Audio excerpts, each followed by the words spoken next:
Bom dia, igreja, paz do Senhor, tudo bem? Amém? Estão meio desanimados? Bom dia. Irmãos, a palavra de hoje, confesso que foi até um processo bem diferente, né? Normalmente a gente vai estudar e medita sobre o texto, medita sobre a palavra, o que Deus vai colocando no nosso coração.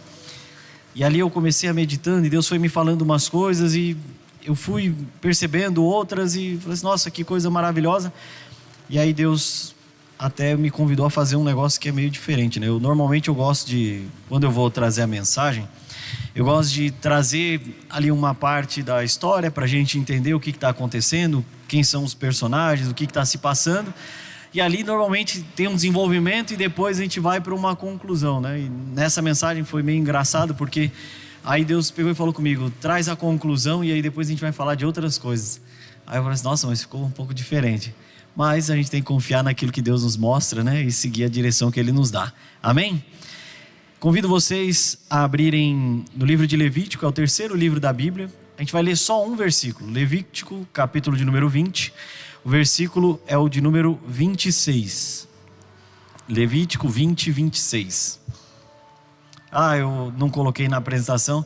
Gente, um dia eu vou aprender, né? Às vezes eu vejo a apresentação dos pastores aqui, é tão legal as apresentações deles.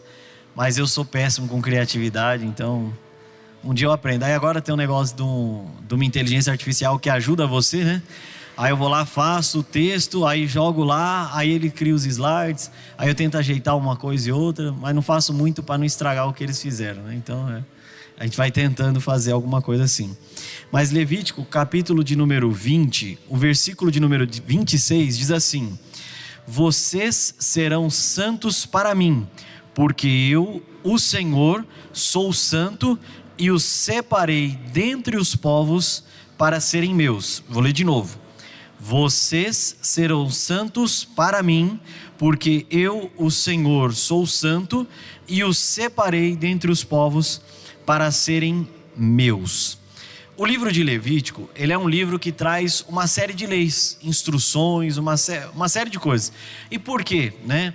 Aqui Israel, pela primeira vez, ele está se vendo como uma sociedade como um todo, como uma comunidade. Eles passaram até então, né? Por toda a parte da história, eles passaram por uma grande parte do tempo como uma família. Era uma família grande, mas era só uma família. E ali, quando eles vão para o Egito, eles acabam crescendo muito. Eles chegam no Egito com 70 pessoas, mais ou menos, e saem do Egito com 600 mil homens, fora mulheres e crianças. Então, pela primeira vez, eles estão ali a caminho da Terra Prometida como uma sociedade.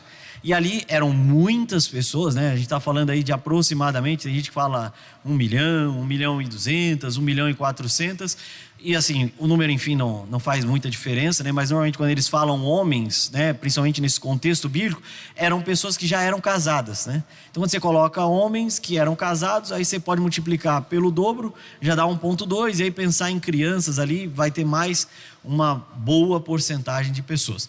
Mas no final, no frigir dos ovos, a grande questão é que pela primeira vez eles estão juntos como uma sociedade e não tinham leis. Não tinham cargos, não tinham posições, não tinha nada disso, né? Tinham as pessoas mais velhas que eram um pouco mais respeitadas, ali os patriarcas de cada família, mas não havia uma organização deles como povo. Inclusive não havia uma organização direcionada para o que tange a vontade de Deus. E a gente pode chamar de uma organização religiosa. Não havia uma instituição sobre muitas coisas do que haviam de se fazer. Eles haviam acabado de receber a festa da Páscoa, né? Que no caso eles iriam celebrar a saída do Egito, mas havia muita coisa que estava em aberto e não sabiam o que fazer. Então Deus tem uma preocupação de dizer assim, eu vou dizer o que vocês vão fazer, fiquem tranquilos. E ali o livro de Levítico traz uma série de instruções de como eles deveriam viver bem em sociedade, em família e principalmente na sua relação com Deus. Então o livro de Levítico, até o pessoal, quando no começo do ano é normal, né? O pessoal fala assim, vamos pegar para ler a Bíblia inteira e tudo. E ali em Gênesis tem bastante história, meio animado, Êxodo também, ali você vê um monte de coisa acontecendo. E ali chega em Levítico, o pessoal dá uma desanimada, né? Porque fala assim, puxa vida, é muita lei, é muita coisa. E ali Levítico, Número, Deuteronômio, judia um pouquinho, né? Porque Levítico traz muitas leis, Números ali traz algumas coisas relacionadas inclusive ao tabernáculo, aí tem um censo para contar o pessoal, e Deuteronômio repete o que passou. E ali só em Josué que vai voltar a ter história de novo. Então ali é a prova de fé de quem está no desafio de ler a Bíblia. Obrigado, irmão, Deus te abençoe. Mas aí falando um pouquinho sobre essa questão do livro de Levítico como um todo, para que tudo corresse bem naquela nova terra que Deus estava direcionando o povo, né? E aí vale lembrar que eles saíram do Egito ali atravessando o Mar Vermelho, num grande milagre que Deus fez. Ali Deus instituiu uma série de lições para eles. E por que era tão importante? Eles cresceram como sociedade dentro do Egito. Então aquele povo também tinha alguns costumes, e parte da cultura deles vinha do que o Egito fazia. E aí Deus disse, olha, vocês precisam de um novo padrão, e o padrão é o padrão que eu vou estabelecer com vocês. E o que é interessante é que nos dias de hoje, às vezes parece uma história muito distante e desconexa da nossa realidade, mas nos dias de hoje nós vivemos muitas culturas. O mundo hoje ele é muito diverso, e no nosso trabalho existe uma cultura, com os nossos amigos às vezes de infância existe uma cultura, com os nossos vizinhos existe uma cultura, dentro da nossa família, não da nossa casa, mas da nossa família ali de um âmbito um pouco mais amplo, às vezes tios, primos, pais, irmãos, existe outra cultura, e nós somos diariamente bombardeados por outras culturas e por outros padrões, que às vezes possuem a mesma essência que nós, mas na maioria não possuem. E nós que devemos carregar conosco a essência de Cristo, somos o tempo todo influenciados para nos distanciar um pouco dessa essência. E a única forma de nós mantermos e estabelecermos isso em nós é fazendo exatamente o que o mundo tenta fazer conosco. O mundo está todos os dias tentando nos influenciar com a sua cultura.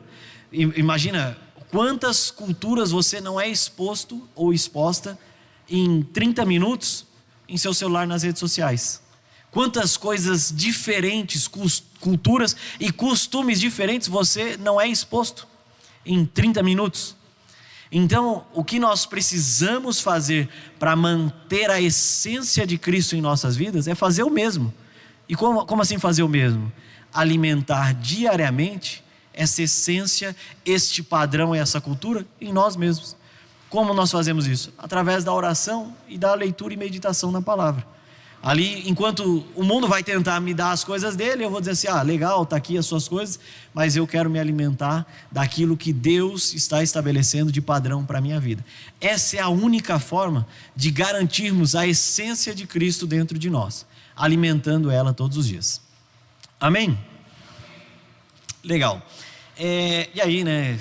Eu sou viciado em história, irmãos. Eu sou viciado em história. Eu quero contar um pouquinho sobre algumas histórias, mas eu quero primeiro fazer uma indagação, né? No texto que a gente leu, Deus disse assim, olha, vocês serão o meu povo. E aí a grande pergunta é, por que Deus precisaria de um povo? Por quê? Né? Por que Ele ia separar um povo só para Ele? A gente sabe que não é para amar pessoas de um jeito mais especial, porque Ele ama todo mundo igual. Eu vou para a igreja e não cometo alguns pecados. Deus me ama mais. Não, Ele ama igual aquele que não vai para a igreja e comete um monte de pecados. Deus ama todas as pessoas igualmente. Então não é para tentar amar mais pessoas ou amar outras menos. Não é por isso. E por que será que Deus ia querer um povo para Ele, né? E aí fiquei pensando, né? Por que motivos alguém ia querer ter um povo? Será que é porque talvez o seu poder esteja limitado e Ele precise de mais pessoas ali para fazer algumas coisas para Ele, porque não poderia fazer? Cheguei à conclusão de que não, né? Deus tem todo o poder e só com a sua voz Ele criou o mundo. Imagina o que mais Ele pode fazer, né? Ou de repente dizer assim, o que Deus não pode fazer? Absolutamente nada, né? Nós não temos dimensão de todo o poder que Ele tem. Então não criou um povo para se sentir mais poderoso. Não foi por isso. E talvez fiquei pensando, né? Será que Deus não tinha plano para todo mundo? E aí falou assim, vou pegar e separar um pessoal aqui, porque meu número de planos é limitado. Também não foi isso, né? Porque a gente sabe que Deus é infinito e tem plano para todos nós, né? Então a pergunta que fica é, por que será que Deus queria um povo para si? É uma pergunta estranha, né? E o que é engraçado é que isso está ligado inclusive com o que nós vimos na semana passada, que foi a pregação em Gênesis capítulo 12, né? Eu falei assim, bom, já que Deus quis separar um povo, deixa eu tentar entender onde essa história começou. E aí nós vamos lá em Gênesis, no capítulo 12, e Deus chama Abraão e diz assim, olha, sai da sua terra, do meio dos seus parentes, e vai para a terra que eu vou te mostrar, e eu vou fazer de você um grande povo. Foi ali que tudo começou, essa história de povo começou em Abraão. E ali Deus falou para ele, vamos até abrir, porque essa parte é muito legal e é muito importante, e lá na frente a gente vai falar um pouco sobre isso. Lá em Gênesis 12, que foi inclusive o tema da mensagem da semana passada, olha só, Deus faz algumas promessas para ele. Gênesis 12, capítulo 1, olha só o que está escrito. Na época, o Abraão, ele nem era Abraão ainda, era Abrão. Então o Senhor disse a Abrão, saia da sua terra, do meio dos seus parentes e da casa de seu pai, e vá para a terra que eu lhe mostrarei. Olha as promessas. Farei de você um grande povo, primeira promessa, e o abençoarei, segunda promessa.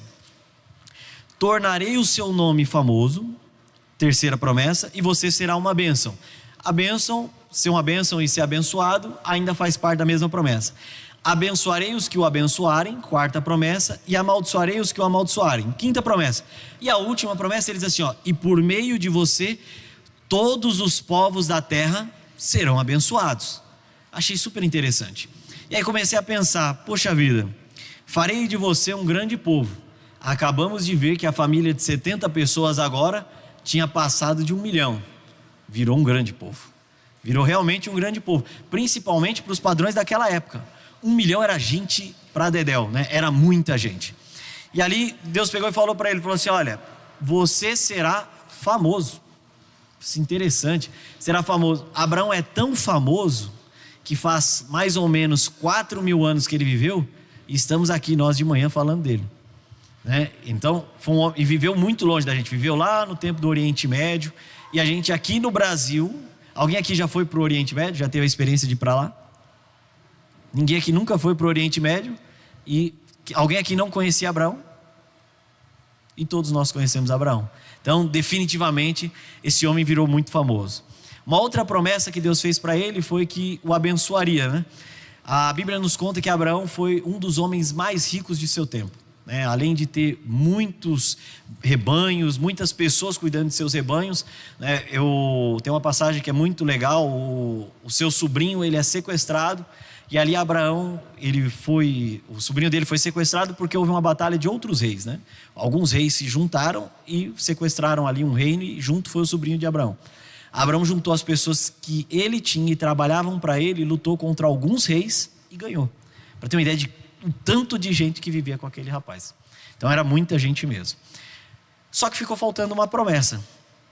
Assim, Abraão fez muita coisa, foi um homem muito abençoado, ali ajudou muita gente, ele abençoou algumas pessoas que acabaram sendo abençoadas por ele, um exemplo é Melquisedeque, teve algumas outras pessoas que tentaram ali prejudicar ele, foram prejudicadas, porque Deus o protegeu, mas abençoar todos os povos da terra, isso era muita coisa para ele. E no fim, fiquei pensando, né? Onde é que será que esse negócio se perdeu? Mas não vamos falar disso agora, né? Voltando para lá, depois mais à frente vou trazer um pouco mais sobre esse mistério. Mas aí eu quero agora avançar um pouquinho para a gente chegar no Egito. Abraão foi pai de Isaac, que foi, aí no caso ele foi avô de Jacó, que depois viria a se tornar Israel, e foi bisavô de José.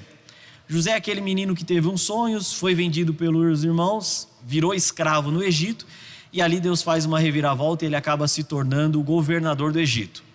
Acontece que ele, como governador do Egito, o mundo estava passando por uma grande crise de fome. E ele tinha criado um planejamento que deixou o Egito fora dessa crise. O Egito tinha comida guardada enquanto todo mundo no mundo inteiro estava passando fome. E aí no fim, José traz a sua família. Lembra daqueles 70 pessoas que chegaram no Egito? É José trazendo aquelas 70 pessoas para viver no Egito. E ali junto com ele, eles começam a prosperar. Então isso é um aspecto que é muito legal na promessa de Deus, porque, poxa vida, o povo de Israel chegou lá até o Egito e ali acabou recebendo todas as bênçãos que Deus tinha para ele. Voltando para aquela história de abençoar todos os povos da terra, e a gente ainda não conseguiu responder por que Deus separaria um povo. Só que eu fui seguindo a história para tentar entender. A única pessoa que poderia abençoar todos os povos da terra teria que ser uma pessoa muito especial, mas muito especial mesmo. Diria até que incomparável. Pegaram a brincadeira do ano passado? Qual era o tema do ano passado aqui da igreja? Jesus, o incomparável. A única pessoa que poderia abençoar todos os povos da terra é Jesus. E ele assim o fez. E qual que é o segredo e a brincadeira da promessa que Deus fez para Abraão? Deus não disse assim para Abraão: você abençoará todos os povos da terra. Ele disse: por meio de você, todos os povos da terra serão abençoados. E o segredo está aí. Jesus é descendente de Abraão. Então, quando Deus falou para ele: olha, por meio de você, né, no caso a sua descendência vai abençoar todos os povos da terra, Deus já sabia que através de Abraão nasceria Jesus. E ali se cumpriria o último ponto da promessa que Deus havia feito para ele. Aí eu falei assim: bom, entendi, legal, a promessa se cumpriu em Jesus. E aí eu comecei a pensar, por que Jesus veio à terra? De maneira muito simples, né? Ele veio para trazer vida e vida eterna para aqueles que crescem nele. Essa é a resolução do mistério. Deus separou um povo para terminar de salvar o resto. Simples assim. Essa é a conclusão. Por que Deus precisaria separar um povo? Para criar uma linhagem, para que através dessa linhagem uma história fosse construída e lá no final o seu filho viesse e salvasse toda a humanidade. Então, primeiro mistério resolvido, né? Poderíamos ir embora por aqui e dizer assim: puxa, entendi agora por que Deus separou um povo. Mas tem alguns detalhes que ele ainda fala, né? E aí eu intitulei essa mensagem de santos e separados para Deus. E aí entendi que, poxa vida, Deus separa um povo para que ele possa salvar outras pessoas. E aí eu comecei a pensar, legal, a salvação ela se cumpriu em Jesus. Mas o que Jesus fez? Ele parou por ali, né? Disse assim: ó, pronto, eu salvei aqui a humanidade, agora está tudo certo. Jesus, assim como Deus, ele começou a separar um povo para si também. E ali tem nos discípulos, né? E uma das passagens assim que para mim é uma das passagens que eu mais amo no Evangelho, é quando Jesus pede o barco de Pedro emprestado. Diz assim: me empresta aí para eu pregar. E aí Pedro tinha pescado a noite inteira e não tinha conseguido pegar nenhum peixe, né? E aí fala assim: usa aí, não serviu para nada esse barco mesmo. Ali Jesus prega, e quando ele termina de pregar, Jesus diz assim para Pedro: e aí gente, assim, isso é tão maravilhoso, porque só se pesca de madrugada, porque peixe de dia não fica na superfície da água, ele fica lá no fundo, e aí de noite que os peixes sobem. E ali ele pega, está perto da praia, não está em alto mar, então, ou seja, perto da praia não tem peixe também. E ali Pedro joga e fala assim: ó, vou jogar só porque você está falando. Aí joga, quase não consegue, quase afunda o barco de tanto peixe, quase não consegue puxar a rede, quase afunda o barco de tanto peixe. E ali ele pega, quando ele chega na praia, ele se ajoelha e fala assim: Senhor, se afaste de mim porque eu sou pecador. E aí Jesus fala para ele assim: se afasta nada, começa a me seguir e eu vou te fazer pescador de homem. Isso muda completamente a nossa perspectiva, porque Jesus também separou um povo para si. E aqui, sem muitos mistérios, ele já disse obviamente do porquê que eu estou te separando. Eu estou te separando para dar continuidade ao meu legado. Eu vim aqui para impetrar a salvação e eu quero que você continue aquilo que eu comecei a fazer. Eu pavimentei um caminho para que outras pessoas sejam salvas. E a sua missão, a sua responsabilidade é dar continuidade ao meu ministério. Então, saia daqui para ser pescador de homens. Não preciso dizer que o chamado de Pedro é o mesmo chamado que eu e você também temos. Não faltou plano de Deus para nós. O plano ainda é o mesmo, o plano ainda é esse. Que sejamos pescadores de homens. E aí, gente, eu fiquei pensando assim, que maravilhoso. Acabou a mensagem, podemos ir embora daqui. Mas aí Deus disse, não, calma, tem mais algumas coisas que nós precisamos falar e conversar. E aí, dando sequência, o cumprimento da promessa. Eu sou uma negação, né? Porque para passar slide e pregar aqui, eu estou bem confuso. Mas vamos lá. Nós somos os pescadores de homens. E eu comecei a refletir e meditar em Deus, do porquê que o povo de Israel, né? Eles passaram 430 anos no Egito, e ali entraram como 70 e saíram como mais de 1 milhão lá. E um dos pontos que eu fiquei pensando e refletindo, até tentei fazer uma progressão geométrica ali dos casamentos e nascimentos, para tentar ver como foi essa evolução, mas no fim acabei desistindo. Criei ali alguns algoritmos, eu gosto muito de matemática, então eu fui criando alguns algoritmos matemáticos, para ver quantos casamentos saíam e tudo, as pessoas envelhecendo, mas eu falei assim, não vou fazer isso, né, para tentar desenhar esses 430 anos que eles passaram lá. Mas eu comecei a pensar e refletir em Deus, do porquê esse povo demorou tanto para começar a cumprir a aliança de Deus. Porque a Bíblia conta que passou-se 430 anos e o que aconteceu? O povo do Egito viu que o povo de Israel cresceu tanto, aquela família cresceu tanto, que começou a dizer assim, esse povo está muito grande, muito forte, e é melhor a gente começar a reduzir eles, a dizimar eles. Por quê? Porque se eventualmente a gente entrar em guerra com alguém e eles fizerem aliança com outro povo, a gente está perdido, porque eles estão aqui no nosso meio, e são muito grandes e fortes. E ali começou-se a escravizar o povo, começou a colocar trabalho forçado para o povo de Israel, e aí depois que eles começaram a sofrer, depois que eles começaram ali a ser escravizados, eles resolveram buscar e clamar ao Senhor. Então, a clareza de que ao longo do tempo eles foram se afastando de sua cultura, se afastando dos seus costumes, se afastando da sua essência e passaram a sofrer com algumas circunstâncias da vida. E ali eu comecei a pensar, né, a Bíblia inclusive fala que quando eles clamaram, Deus ouviu do céu, viu o que eles estavam passando e se lembrou da aliança. A distância, é óbvio que Deus não esqueceu porque perdeu a memória, mas isso é para trazer uma referência de que a aliança havia sido esquecida pelo povo e já não se fazia mais menção dela.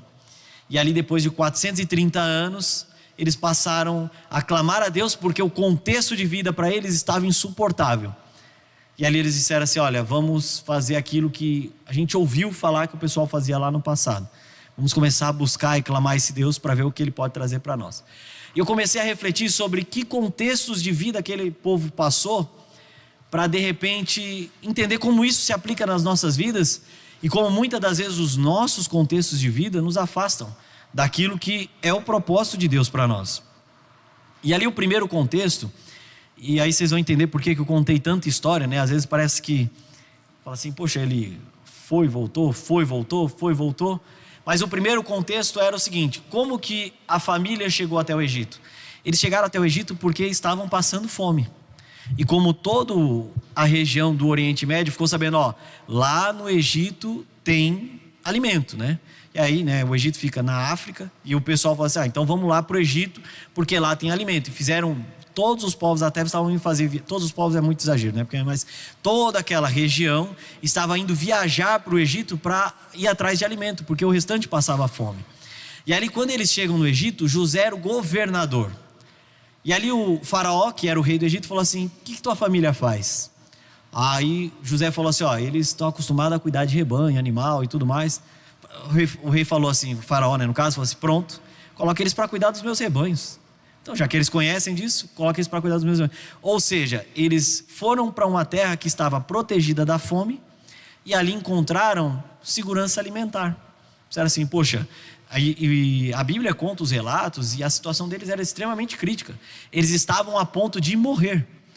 E ali eles pegam e dizem assim, poxa, agora de fome eu não morro mais. Acabei de encontrar aqui uma segurança. Então havia ali uma segurança alimentar. E esse é um contexto que eu fiquei pensando, como isso às vezes nos afasta de Deus. Nós, pela graça do Senhor, né, todos nós temos tido essa segurança. E às vezes nos falta a gratidão de contemplar isso. De dizer, né, poxa, hoje em dia nós temos pelo menos a chance de fazer 1, 2, 3 refeições por dia. Às vezes até mais. Nós nos alimentamos mais do que o que precisamos. E essa é uma realidade. Só que ao mesmo tempo em que nós hoje vivemos dessa bonança, e graças a Deus por isso, tem pessoas que não. E talvez se estivéssemos em situações parecidas como eles, estivéssemos sendo mais gratos.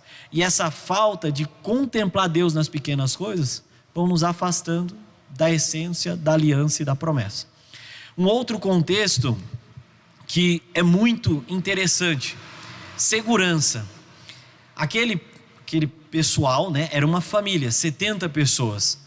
E a gente sabe que naquele tempo não haviam leis estabelecidas entre nações, entre reinos, e era muito complicado. Eles não tinham um território deles, uma fortaleza deles, para dizer assim, estamos protegidos. Se algum povo decidisse atacar aquela família, o que seria dela?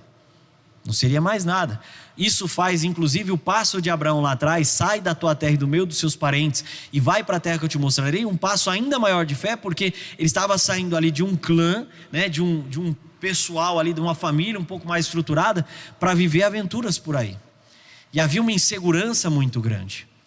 Só que agora dentro do Egito, um povo que estava financeiramente, economicamente muito bem estabelecido, por quê? Porque passaram a vender comida a peso de ouro.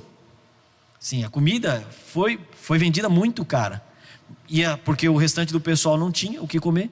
E quem é você sem comer? Eu tenho uma casa, mas se não tiver comida na sua casa? Eu tenho um carro, mas se não tiver comida, o que você faz? Você não faz. Então, por estar repleto de alimento no Egito, o que acabou acontecendo? O povo começou a ficar numa situação econômica, o governo, o Estado do Egito, estava numa situação econômica melhor. E o povo passou ali a desfrutar, a usufruir da segurança. E todos os dias, né, aí puxando para o nosso contexto, e ainda muito voltado para essa essência de enxergar Deus nas pequenas coisas. Todos os dias pessoas sofrem acidentes, todos os dias pessoas morrem, e não estou nem falando longe de você. Na cidade em que você mora, todos os dias pessoas morrem por diversas coisas. Por acidentes, por doenças, por coisas até banais, por assaltos. Mas nós estamos protegidos. E às vezes estamos com tanta pressa que nos esquecemos ou simplesmente negligenciamos uma oração pela manhã ou pelo fim do dia para dizer assim, Senhor, obrigado, eu levantei, eu acordei, eu dormi, o Senhor me guardou e me protegeu. Pequenos contextos que acabam se tornando normais, porque eu tenho certeza que talvez naquela família de 70 pessoas, talvez nem todo mundo dormisse à noite. Alguém precisa vigiar alguma coisa.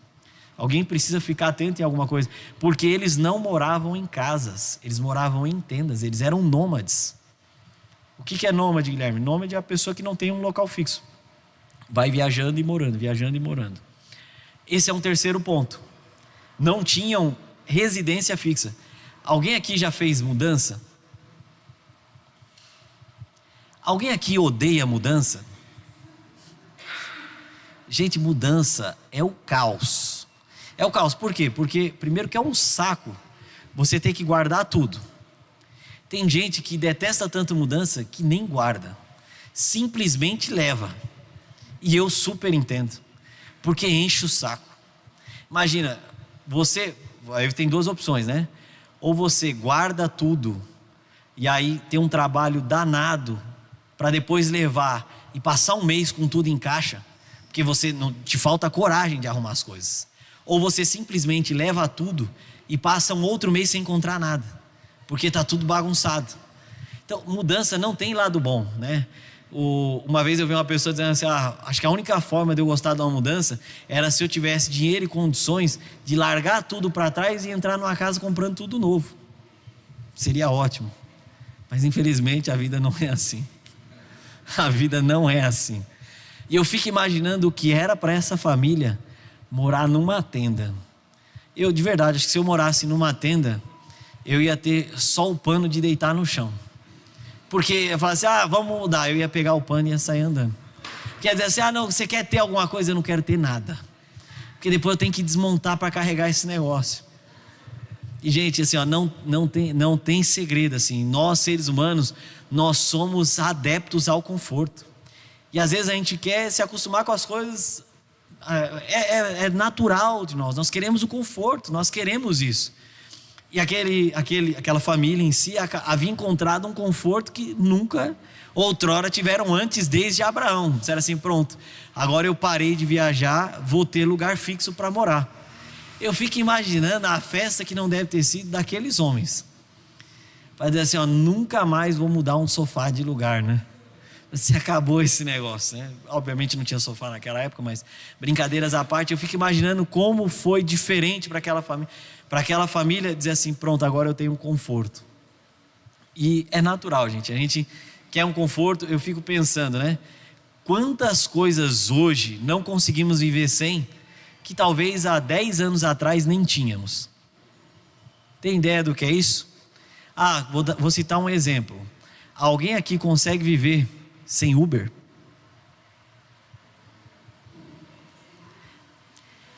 É um conforto que hoje em dia nós temos, né? Vamos dizer assim, dá para viver, mas é um conforto que nós temos hoje em dia que não dá para abrir mão.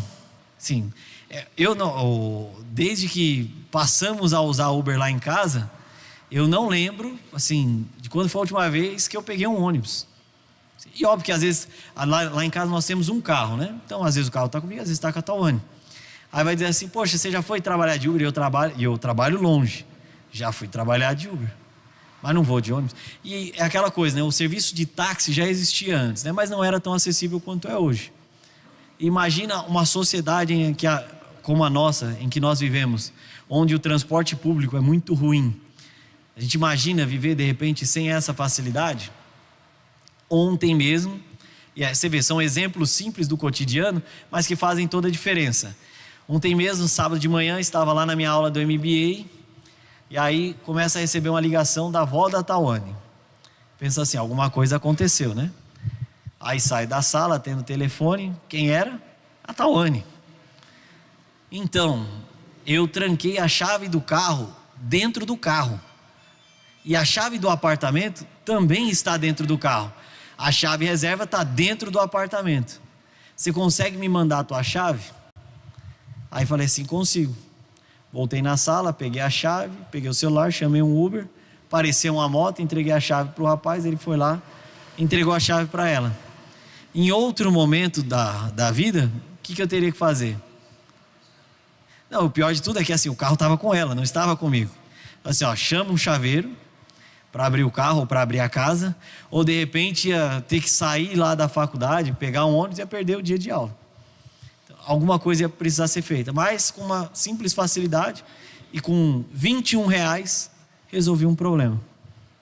Então o conforto em si, muitas das vezes, nos traz tanta comodidade que passamos a viver relaxados, e tão relaxados que focamos a nossa vida exclusivamente em nós mesmos. E gente, assim, nós às vezes trabalhamos tanto, e não estou falando só de emprego. Quem é do lar trabalha muito em casa e merece descanso, como qualquer outra pessoa que trabalha fora. E a gente trabalha tanto, mas trabalha tanto, que a gente diz assim: poxa, eu mereço um descanso. E merece mesmo. Só que nós passamos a viver de uma maneira tão relaxada que nós passamos a ser o centro. E nos esquecemos que nós não podemos deixar de viver o propósito da aliança de Deus. Nós fomos separados para um propósito. E às vezes focamos tanto em descansar, em relaxar, que esse propósito passa. Curiosamente, né? O João sem saber, eu sabia porque estava na mensagem, né? Mas curiosamente o João sem saber, a gente de manhã estava falando sobre isso. Estava falando que é uma questão de prioridade. Estar ativo ou ativa na obra de fazer aquilo que Deus me chamou para fazer é uma questão de escolhas. E eu entendo, porque o mundo em que nós vivemos, ele está cada vez mais rápido, né? Alguém aqui acha que 1 minuto é muito tempo? Que acha que 1 minuto é muito tempo? 1 minuto é pouco tempo, né? O pastor acha que é muito. Acho que o André também levantou a mão. 1 minuto, não? 1 minuto é muito tempo? Não, não é. Coloca o prato para esquentar no micro-ondas 1 minuto. Parece que não é 1 minuto. Eu sempre faço assim, vou lá, coloco, e eu sou muito acelerado, coloco lá o prato 1 minuto no micro-ondas e eu procuro fazer outra coisa para esquecer, porque senão fica impaciente lá. É verdade. E é verdade. Mas por quê? Porque nós estamos acostumados a ser muito imediatistas. Quem aqui tinha computador naquela época que quando você conectava na internet fazia barulho? Assim, pipo, papapá, lá, tinha um monte de coisa. Quem tinha? Gente, o computador para ligar naquela época era 5 minutos. Você apertava o botão e dizia assim, daqui 5 minutos já ligou. Hoje em dia, liga, se o computador não começa lá, você está lá assim, apertando.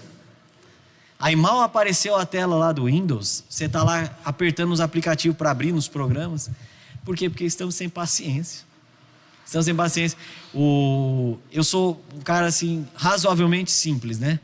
Mas troquei de celular há, sei lá, talvez uns 5 anos. E celular comigo dura mesmo, porque é difícil trocar.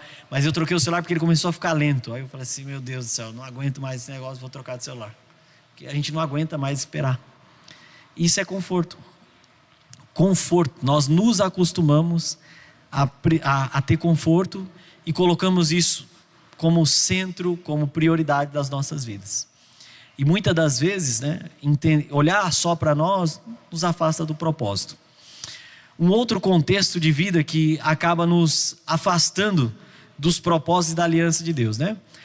A família quando chegou para Israel, né, a família de Israel quando chegou lá no Egito, eles foram trabalhar para quem?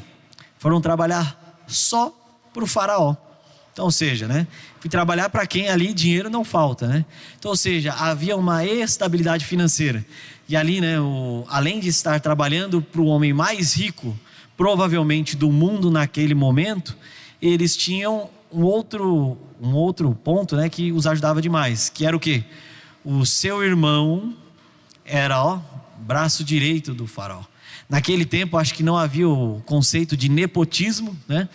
E ali o pessoal estava tranquilo com relação a isso, né? A família estava protegida porque José fazia parte ali do conselho de Faraó, era um homem muito estimado e estaria ali com os seus empregos garantidos, ou seja, havia ali uma estabilidade financeira. Uma outra coisa legal também, né? Alguém aqui recebeu casa com emprego? Alguém aqui recebeu casa com emprego, com o trabalho que vocês tiveram? Eles receberam. Faraó disse assim, cuida dos meus rebanhos e fica aí nas minhas terras, escolhe aí o que vocês querem. E aí José falou assim, para eles acho que fica legal eles ficarem nessa terra ali. E aí falou assim, pode ficar lá. Então junto com o emprego que eles receberam, ganharam também ali as suas casas, suas moradas, e estavam super tranquilos. Então a estabilidade financeira muitas das vezes nos traz o quê? Um conforto e uma segurança que nos faz fazer planos para outras coisas. E é pecado fazer plano, é errado fazer plano? Não estou falando isso, nada disso, muito pelo contrário, muito longe disso. Até Jesus fala que os filhos das trevas são mais prudentes que os filhos da luz, né? Então nós temos que fazer planos sim, nós temos que pensar sobre o futuro sim, mas o nosso futuro não pode estar desassociado aos propósitos do Senhor. E infelizmente os nossos planos financeiros, principalmente quando alcançamos estabilidade, e não vou mentir, irmãos, assim, Deus é quem nos prospera. Deus é quem nos prospera. Só que uma vez que alcançamos a prosperidade, é como se esquecêssemos o que é o conceito de mordomia. O que é o conceito de mordomia? Eu vi isso uma vez e guardei para mim e vou levar para o resto da vida. Qual é o conceito de mordomia no que tange a parte financeira? O dinheiro não é meu, sou eu que ganho lá pelo trabalho e etc, mas quem me deu a habilidade, competência, quem me colocou onde eu estou foi o Senhor. E ali ele diz o seguinte, olha, eu te dei tudo o que você precisa para que você faça o quê? multiplique os talentos que eu te dei. Entende a parábola dos talentos? Ele foi lá e deixou um talento. E aí a Bíblia fala que um foi lá e negociou e ganhou mais talentos. O que isso quer dizer? Quer dizer o quê? Que Deus, ele nos coloca habilidades para multiplicar aquilo que ele colocou em nós. E ali isso vai gerando riqueza, vai gerando prosperidade. E a partir dessa prosperidade, o que nós começamos a fazer? Nós começamos a administrar sob uma ótica exclusiva do que eu preciso, do que eu almejo, do que eu desejo, do que eu quero. E esse contexto de prosperidade, de estabilidade financeira, desassociada à aliança e aos propósitos de Deus, nos afastam dele. E foi mais ou menos o que foi acontecendo ao longo do tempo com aquela família. O quinto e último contexto, que ele está meio que implícito ali, né? E você precisa, às vezes, prestar bastante atenção, porque são pequenos detalhes. Convivência. Chegaram no Egito, 70 pessoas, pouquinha gente, quase como ali os favoritos do rei. Será que tinha inveja do povo egípcio com eles? Será que antes não tinha ninguém que cuidava do rebanho do faraó? Será que não tinha ninguém que morava na terra que eles foram morar? Com certeza tinha. Com certeza. E ali para, de repente, estou chegando de fora, tem que chegar com humildade e tudo. E ali preciso me adequar a conviver com essas pessoas. E esse é um ponto, né, que eu escuto muito, né, as pessoas falarem bastante a respeito disso, que nós somos frutos do meio. E talvez ali, para não ter algumas desavenças, para não ter alguns desconfortos, o pessoal começou ali a aceitar algumas coisas do Egito. O próprio José mesmo, no Egito ele não era chamado de José. Os irmãos dele, quando chegam no Egito, não o reconhecem. Por quê? Porque ele estava vestido como egípcio, aderindo aos costumes, aderindo à conversa, ao jeito de falar, ao jeito de se vestir, como se comportar.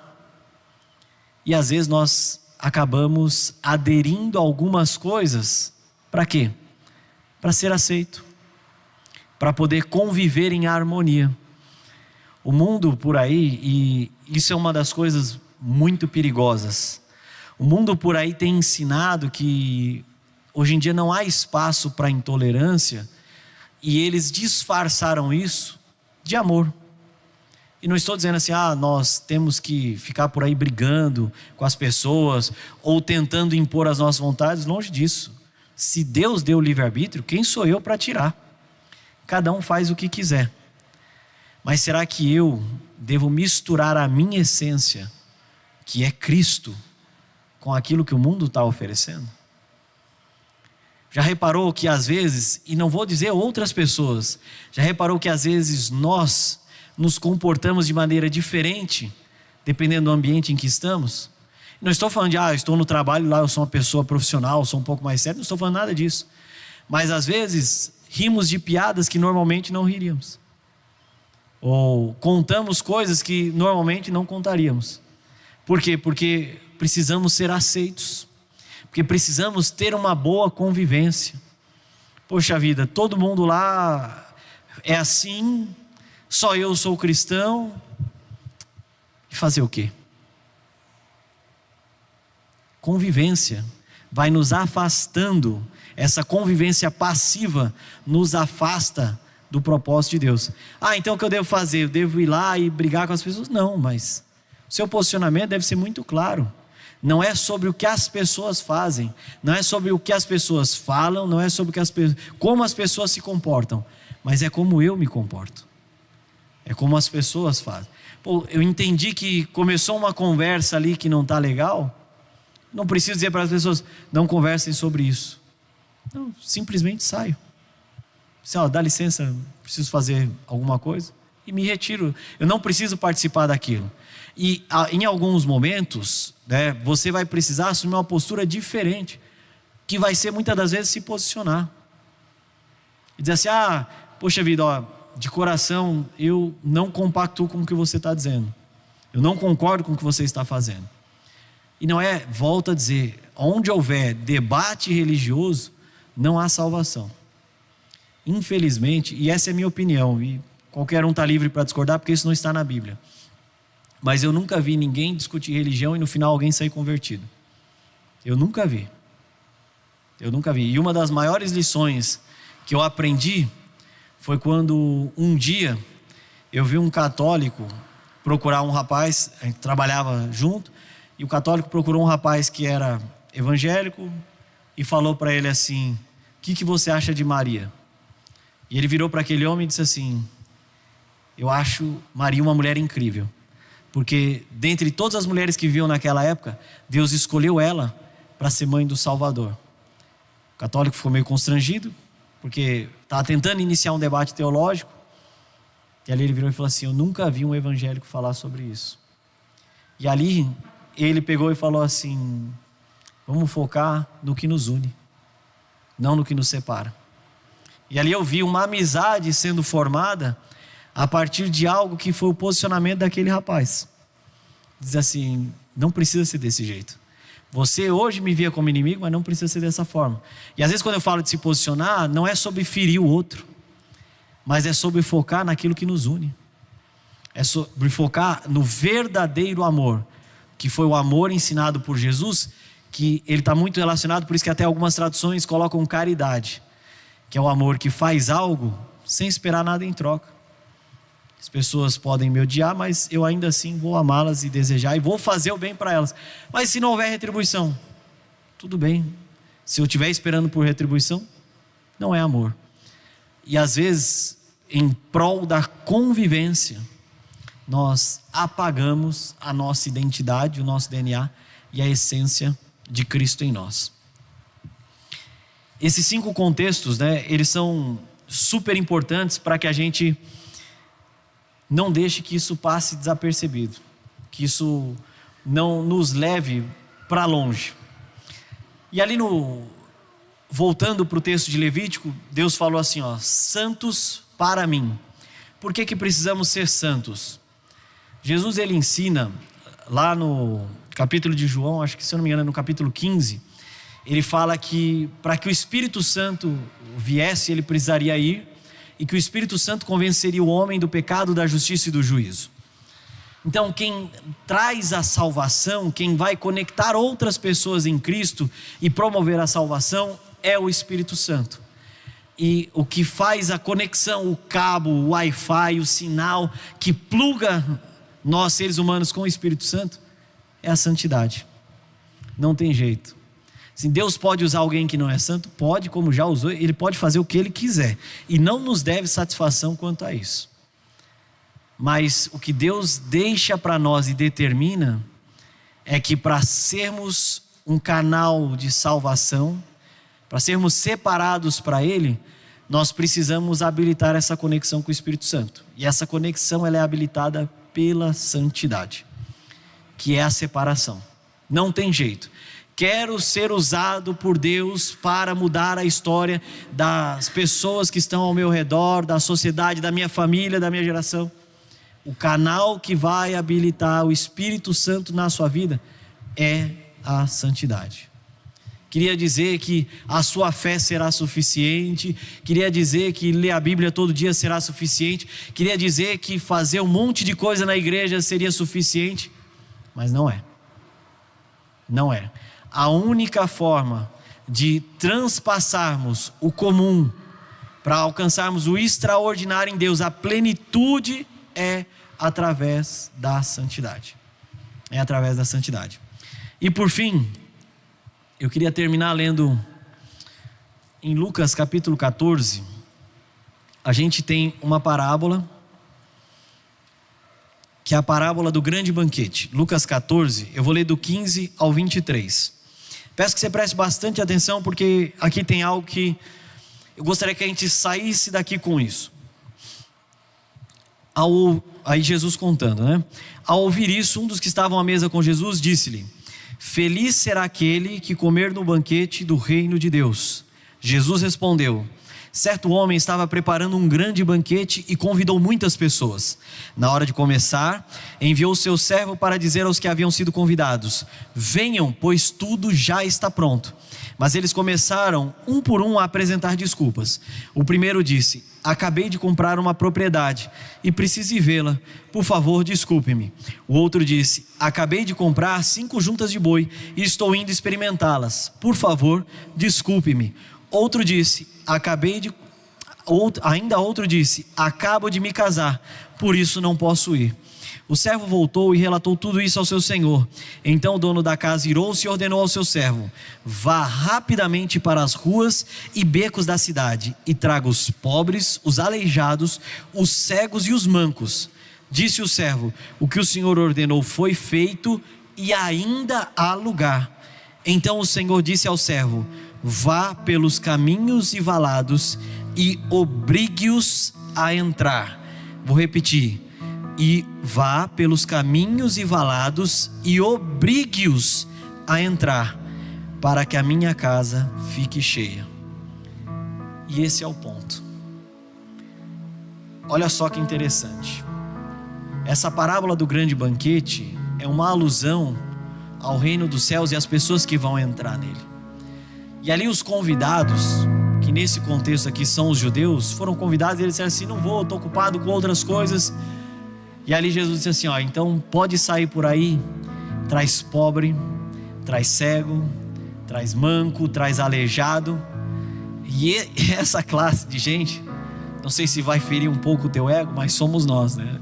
Esses são os cegos, os mancos, os aleijados, os gentios, que são os não judeus, que receberam a salvação porque os judeus rejeitaram. Em João 1,12 a Bíblia fala: ele veio para o que eram os seus, mas os seus o rejeitaram. Mas todos quantos o receberam, deu-lhes o direito de serem chamados filhos de Deus. E ali, depois que todos os mancos, os cegos, os pobres, os aleijados entraram na casa, o servo vira para aquele senhor e diz assim: o que o senhor ordenou foi feito e ainda há lugar. E ali aquele senhor, ele deixa uma última mensagem: vá pelos becos e valados, pelos lugares onde ninguém mais quer ir, onde ninguém mais frequenta, e obrigue-os a entrar. E por que obrigue-os? Isso não está relacionado à violência física, isso não está relacionado ao uso da força, mas está relacionado à intencionalidade que é o Evangelho. Não vamos salvar pessoas com o Evangelho água com açúcar. Não vamos salvar pessoas sem oração. Não vamos salvar pessoas sem clamar a Deus. Não vamos salvar pessoas sem jejuar por elas. Não vamos salvar pessoas sem fazer aquilo que fomos chamados para fazer. Sem intencionalidade, a casa não será cheia. E a mensagem é essa: santos e separados para encher a casa do Senhor. Quem estamos salvando? Quem eu estou salvando? Quem está na minha lista de oração? O reino de Deus vai ser manifesto à medida que mais e mais pessoas forem salvas e essas forem discipuladas para salvar mais pessoas. Que evangelho é esse que serve só para mim? Que evangelho é esse que não alcança o próximo? Nós não vamos salvar ninguém sem obrigá-los a entrar. Isso não está relacionado, volto a dizer, a obrigar as pessoas, mas está relacionado a levar uma vida santa e separada, onde o Espírito Santo está conectado conosco, sendo manifesto dia após dia, onde as pessoas vão contemplando a transformação diária dele sobre nós. A minha oração é que essa palavra fale tanto ao seu coração como falou ao meu, porque Deus me perguntou: obrigado, quem você está obrigando a entrar? Que becos e valados você está entrando para que a minha casa esteja cheia? Não vamos conseguir nada disso, irmão, sem esforço. que a mensagem de hoje, nós fomos separados e chamados para ser santos, porque Deus tem um propósito. Nós não podemos fazer como aquele povo fez no Egito. Tem tanta coisa boa acontecendo na nossa vida e glória a Deus por isso, e que continue. Mas que a gente não precise virar escravo para sair do Egito, que a gente não precise sofrer tudo que eles sofreram para dizer assim: eu preciso cumprir a promessa e o chamado de Deus na minha vida. Não vamos nos esquecer da aliança. Se a vida em Deus é tão boa como nós sabemos que é, seria um crime não compartilhar isso com os demais. Eu quero fazer uma oração com você, e você que pode, se coloque de pé. Que Deus possa nos ajudar, porque não fazemos isso não é porque somos más pessoas, é porque muitas das vezes nos esquecemos, nos falta foco. A vida é tão dinâmica, tão maluca, tão doida, que às vezes passa.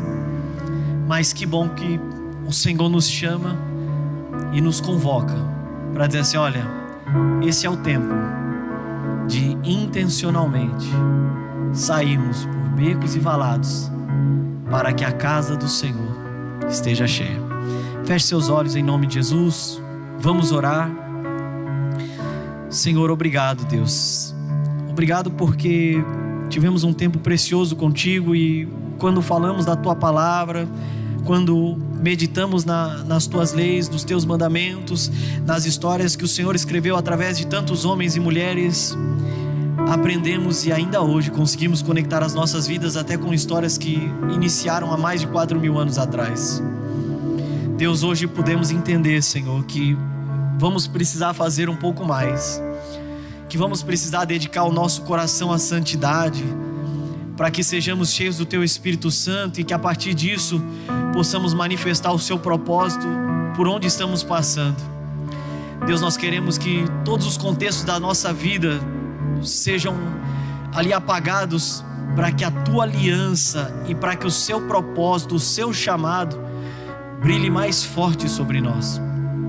Assim vamos conseguir manifestar a Sua salvação para outras pessoas, porque o Teu propósito é que nós possamos dar continuidade ao ministério e ao legado de Jesus Cristo, e nós queremos contemplar a Tua salvação na vida de outros. Deus, quão especial foram os cultos em que tivemos batismos aqui, e quão especial foi vermos pessoas escolhendo a vida em Cristo, a salvação. Eu me lembro, Senhor, de estar aqui e ver tantas pessoas chorando. Eu me recordo, meu Pai, de ter pensado e dito assim: isso é o reino de Deus. E meu Deus, para que estamos aqui se não for para fazer a Sua vontade? Como podemos impetrar o Teu governo se não tivermos fazendo aquilo que o Senhor quer, que é salvar mais pessoas? Deus, nós entendemos hoje qual é o Teu propósito para nós, e a única coisa que Te pedimos é: nos ajuda a cumprir o Teu plano, nos ajuda a cumprir o Teu propósito, nos ajuda a seguir corajosamente. E como foi o devocional de hoje, vamos seguir Jesus de perto. Não queremos Te seguir de longe, queremos estar perto de Ti, manifestar o Seu propósito.